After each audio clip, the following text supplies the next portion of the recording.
हर देश में अलग अलग ब्यूटी स्टैंडर्ड देखने को मिलते हैं, खासकर महिलाओं के लिए। इन पर खरा न उतरने पर अक्सर महिलाओं को निशाने पर भी लिया जाता है।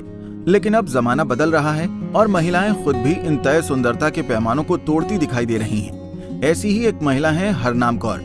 कभी अपने शरीर के अनचाहे बालों के कारण जमकर ट्रोल की जाने वाली हरनाम पिछले कुछ समय से न जाने कितनी अन्य लड़कियों के लिए बड़ी प्रेरणा बन चुकी हैं। उन्होंने अपने जीवन में क्या झेला है, दाढ़ी होने की वजह से उन्हें किस तरह की परेशानी देखनी पड़ी, ये सारी बातें उन्होंने मिरर के साथ बातचीत में बयां की हैं। हरनाम कौर ने बताया कि अब उनकी उम्र 31 साल हो चुकी है, चेहरे पर दाढ़ी है। कई बार सोचती हैं कि वो यहाँ तक कैसे पहुंची। रिपोर्ट के अनुसार उनका जन्म लंदन में हुआ था। उनके परिवार में पिता और छोटा भाई है। उनके पालन पोषण में उनके पेरेंट्स ने कोई कमी नहीं रखी। हरनाम कहती हैं कि जब भी मैं घर से बाहर होती थी तो दुनिया मेरे लिए नर्क की तरह थी। सिख लड़की होने के नाते और छोटी होने की वजह से नर्सरी क्लास से ही लोगों ने मेरी खिल्ली उड़ाना शुरू कर दिया था। जब मैं प्यूबर्टी से गुजर रही थी तब मेरा वजन काफी बढ़ गया था। 11 साल की उम्र में गले के नीचे बाल आने शुरू हो गए थे। हरनाम ने आगे बताया कि 12 साल की उम्र में मेरी माँ मुझे डॉक्टर के पास ले गई थी।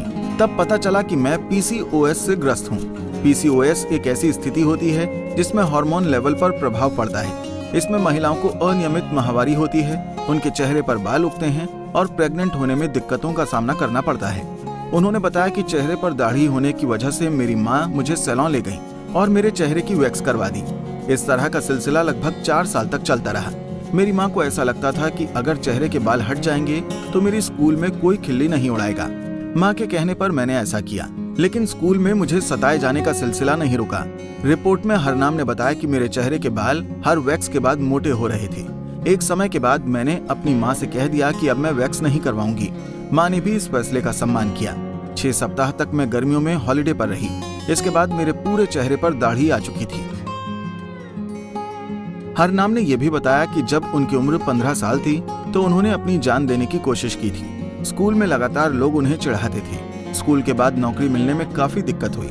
उन्होंने एजेंसी के लिए कुछ काम किया, फिर पोस्टल सर्विस के लिए भी काम किया।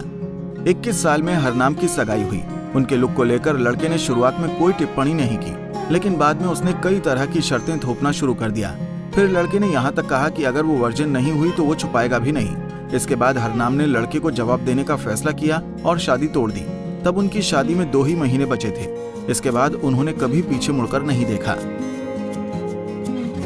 2016 में उन्होंने लंदन फैशन वीक में हिस्सा लिया। उन्होंने कैजुअल डेटिंग भी की। वो खुद को पैनसेक्सुअल कहती हैं। पैनसेक्सुअल ऐसे लोग होते हैं जो हर जेंडर की तरफ आकर्षित होते हैं। हरनाम ने साल 2018 में टेड टॉक को संबोधित किया, लेकिन इससे पहले वो पूरी तरह धार्मिक हो चुकी थी। हरनाम ने यह भी बताया कि एक दिन किसी महिला ने उनका हाथ देखा और उसने बताया कि उन्हें उनका प्यार ब्रिटेन में नहीं मिलेगा, क्योंकि यहाँ के लोग संकीर्ण विचारधारा के हैं। सोशल मीडिया पर फैन फॉलोइंग पाने से लेकर इंस्पिरेशनल स्पीकर बनने और मैगजीन कवर पेज पर आने वाली हरनाम ने यह साबित कर दिया कि अगर किसी में इच्छा शक्ति हो और वो अपने आप को पूरी तरह से स्वीकार कर ले तो दुनिया की कोई भी ताकत उसे आगे बढ़ने से नहीं रोक सकती। हमसे जुड़े रहने के लिए हमारे YouTube चैनल को सब्सक्राइब करें और नई वीडियो की नोटिफिकेशन के लिए बेल आइकॉन को दबाएं। अगर आप ये वीडियो Facebook पर देख रहे हैं तो लाइक जरूर करें और ज्यादा से ज्यादा शेयर करें। धन्यवाद।